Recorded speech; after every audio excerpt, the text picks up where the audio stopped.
You're giving them $1 and they're giving you a back of the dime. If you make that trade long enough and often enough and a lot, over time, you're going to run out of dollars and they're going to have them all and you're going to be left with dimes. And that is how wealth has been transferred from the people to the institutions over time.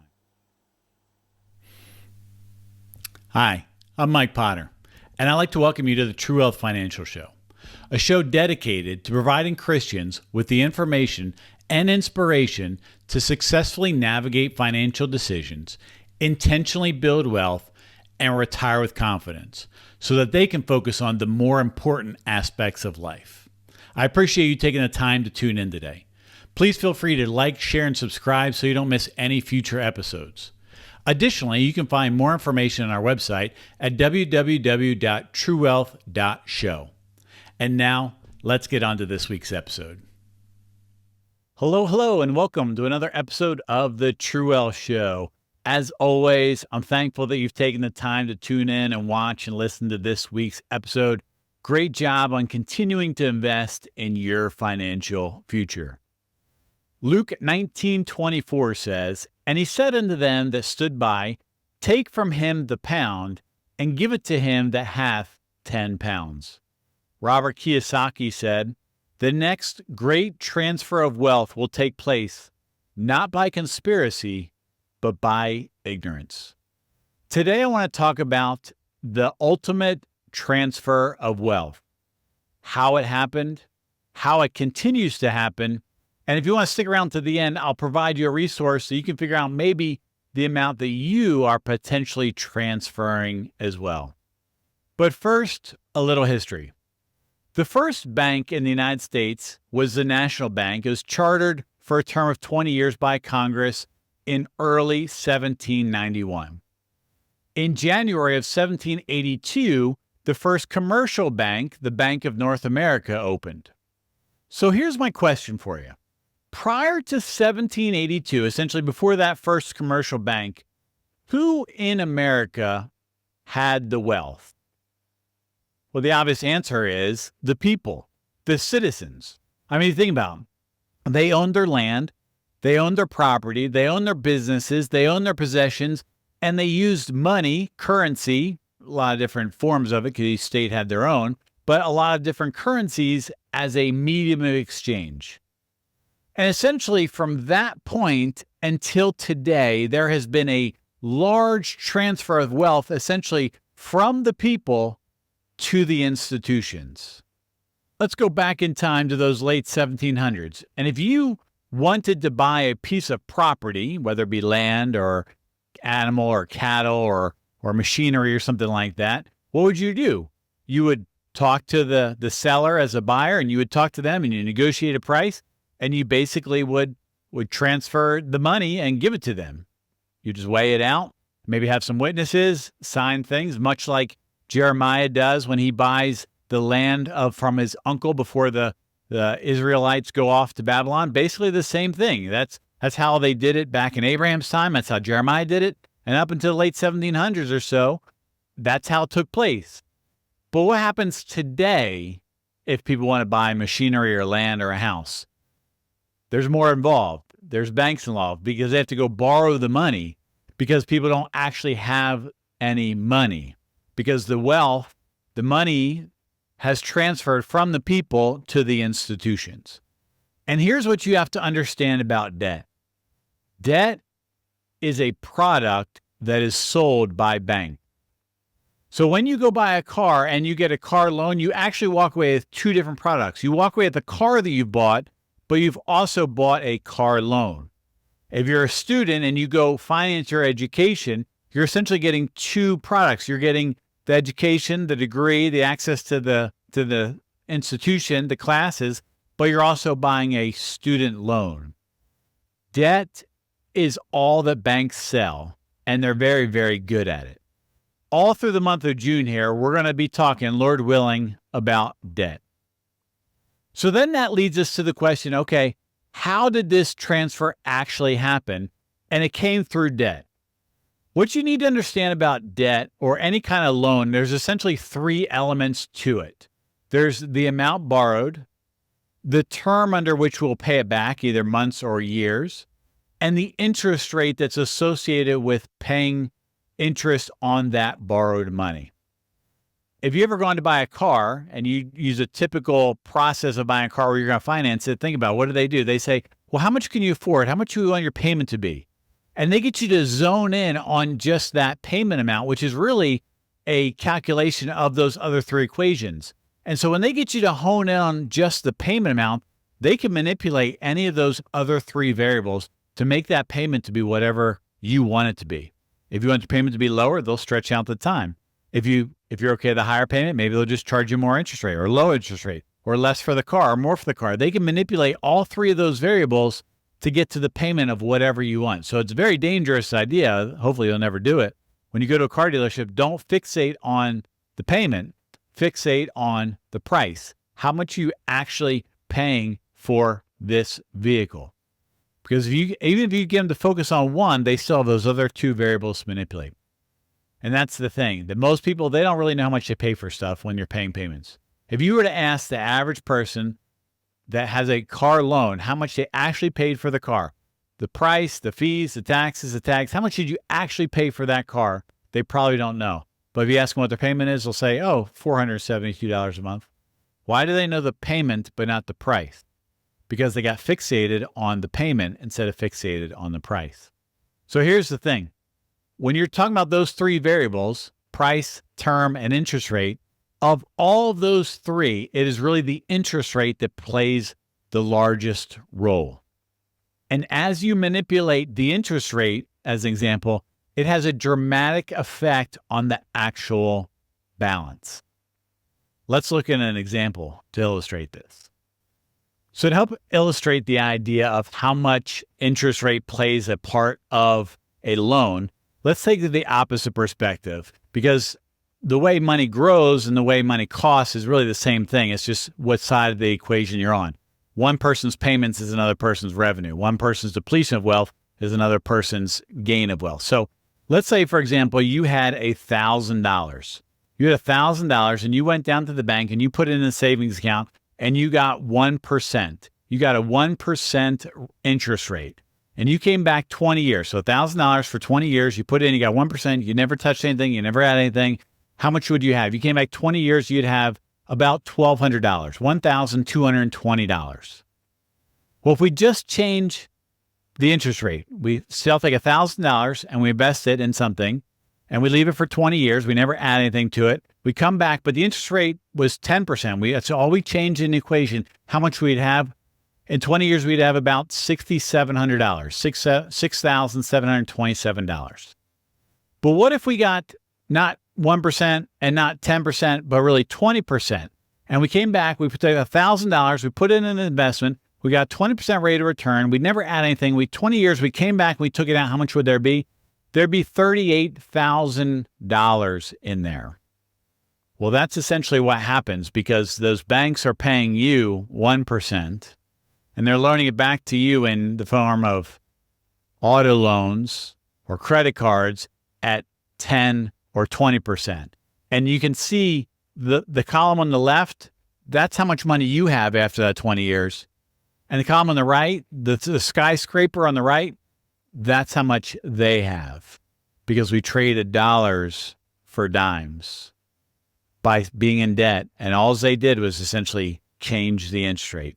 Because it's not linear. So you see that the interest rate doesn't make the amounts linear, like it's not, 10,000, 20,000, 30,000. It's exponential. It curves. And so what happens is when you go down to the bank and you save your money in the bank and they pay you 1% and they loan it back to you at 5, 10, 20%, depending on the actual loan, what you're doing over time is you're trading essentially dollars for dimes. You're giving them $1 and they're giving you a back of the dime. If you make that trade long enough and often enough and a lot, over time, you're going to run out of dollars and they're going to have them all and you're going to be left with dimes. And that is how wealth has been transferred from the people to the institutions over time. I remember hearing a story about a family back around the time of the Civil War about getting clothes on. See, debt in America used to be taboo. meaning that it was kind of frowned upon. This family, during the Civil War time, they essentially lost their farm. And so what happened was they got foreclosed on. They couldn't make the payments. Times were tough. The crop didn't come in. They got foreclosed on. And really what happened to them was they kind of became the outcasts of the town. People couldn't believe that. Why would you have a mortgage on your farm? Who would do such a thing? It's kind of like the town drunk or the town bum or, whatever, the town drug dealer, like the dope head, people that just would feel sorry for them. It's like, why would you do that? And the sad thing is that the mortgage was only $5. They got foreclosed on a $5 mortgage. How far we've came from the idea that mortgages were taboo to now you can buy anything on Amazon and finance it over 36 months. You can finance everything everywhere. And the reason why is because debt has become so common now that that's how we've transferred wealth. Think about it. Have you ever looked at a major city skyline? Like next time you're driving through a major city, just look at the skyline and look at the buildings and look at the names on the buildings. What you'll see is two things. You'll see either banks or insurance companies. And the thing is that is the most expensive land in the country. The center city, the high rise, the skyscrapers, that is the most expensive lands for the most part in the country. And it's all owned by the banks. So who owns now all the wealth in America? The banks do. How did they get it all? We gave it to them. At one point, the people had the wealth. And over time, through the medium of debt, it has been transferred to institutions. And now if you want to buy property, you don't just go weigh out the money or just count the money. You go borrow the money because you don't have any money. And the reason why we don't have any money is because we continue to play this game and trade dollars for dimes, and it's costing us a lot. Have you ever considered how much money you would have if you didn't have any payments? If you watched our Millionaire Theme Hour episode that Mrs. Beautiful and I did, she hints at the idea that we had this spreadsheet. When I first was starting to learn about this stuff, and I learned about compound interest, we had, thousands of dollars in debt payments going out. And what I did was I put in a spreadsheet essentially that said, hey, this is money we're already paying. If we didn't pay it in debt and said we had it and we could invest it, how much money would we actually have? And it was staggering the amount of money. Well, actually, let's look at an example here with Average Joe. So jumping into Right Capital here, we can see Average Joe and Jane, and kind of we land on their snapshot. We can see from their balance sheet widget over here, looks like they have some credit card debt, they have a mortgage, they have some student loans, and they have some other debts. If we dig a little bit deeper into the debt module, we can see that they have somewhere around $291,000 of debt. If they just kind of pay their payments as they pay them now, they'll pay them off sometime 2045, so 21 years or so from now. And here's their actual loan balances that they have. They have a car loan, they have a mortgage, they have a student loan, they have 2 credit cards. And the nice thing about Right Capital is that it actually will break out the amortization schedule either by annually or by monthly. And you can see exactly how much interest they're paying with each payment and when they will pay it off. But we're concerned about this simple page here. And I'm going to introduce you to a spreadsheet where you can put these same numbers in and calculate how much you would have if you didn't have debt. So over on this side here, now I have a spreadsheet. Essentially, I have taken the loans and the payments and the amounts that Joe and Jane Average have, and I essentially plugged them into this first sheet here. So they have a mortgage with their minimum payment, their car loan, their student loan, their 2 credit cards, and the payments there. So we can see they're about $192,000 in debt, and they pay out per month almost $2,200 in payments. And so think about the current plan that they're on. Essentially, by the time it's all paid off, they will own their house and own their car and pay their student loans off and pay their car off, but they won't have any actual money. Well, the idea of this spreadsheet here is it simulates the idea if you didn't have those debts and instead the money that you're already paying out in payments, you could then take and invest. How much would you have? So meaning that if they didn't have any debt, if they didn't have this $300,000 in debt, and they took the same almost $21.69 that they're paying out every month in payments, and they could invest that instead. So when we talk about building wealth, we talk about putting 15% of your income in their retirement. Those people say, I can't do it. And the reason why is because they have payments. If you get rid of your payments, you actually have this thing called money. It's kind of cool. And then you can take that money and invest it. And how much would Joe and Jane average have 20 years from now? About $1.6 million. If they took that same amount that they were essentially paying out, annualized it, so just over $26,000 they're paying out payments, and they invested instead, rating about 10% rate of return. You could do that pretty averagely in various different investments. How much would they have over 20 years? $1.6 million. This is what their debt is actually costing them. Pretty sad, huh? That's how wealth has transferred from the people to the institution. So the question for you is, how much are you continuing to transfer by being in debt and paying debt payments?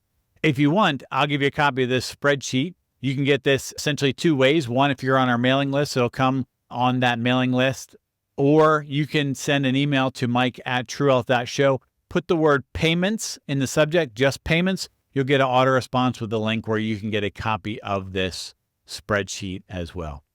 Your micro action for the week. Figure out how much your payments are actually costing you. And I don't mean per month, like adding them up. Well, that might be beneficial. I mean, how much is it costing you over time? Do a time value calculation on that, or use this spreadsheet that I showed you here. Today, we talked about the ultimate transfer of wealth. How the wealth in America at one point was at the people, at the citizens, that has now been transferred to the institutions. We talked about how debt is a product sold by banks, how loans work a little bit, and the opportunity costs associated with debt payments and a resource to figure it out. I hope this helps you on your financial journey. If you have any questions or comments, you can leave them below, or you can send an email to mike@truewealth.show, mike@truewealth.show. And until next time, I hope you have a great day. Thanks again for taking the time to watch this week's episode of the True Wealth Financial Show. I encourage you to like, share, and subscribe so you don't miss any future episodes. Additionally, you can find more information on our website at www.truewealth.show. One final note, though, as we wrap up to today's show. While I hope the information was helpful, valuable, and insightful, it's really for information and educational purposes only. Prior to making any decisions or taking any actions, I'd strongly encourage you to talk to your legal, tax, estate, or financial advisor who's familiar with the unique circumstances of your particular personal situation. Thanks again for watching, and until next time, hope you have a great day.